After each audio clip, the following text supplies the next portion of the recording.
Hey guys, today I'll be showing you how you can get iPadOS 16. So first off, what you want to do is make sure that your iPad supports this update. I'll be showing you a list of all the supported iPads up on the screen.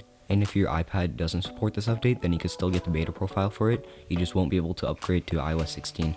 But once you make sure that your device is supported, what you want to do is go onto Safari. Next, scroll down to iPadOS beta profile. And once you see that, press on install profile and tap on install anyways. Then press on allow and go to settings. Next, press on profile downloaded and press on install. Then type in your passcode.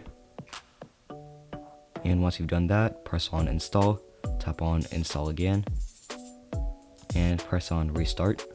Once your iPad restarts, go ahead and type in your passcode and go over to settings. Next, press on software update and just wait for this to load. Once it's finished loading, it'll say that there's an iPadOS 16 update that you could download.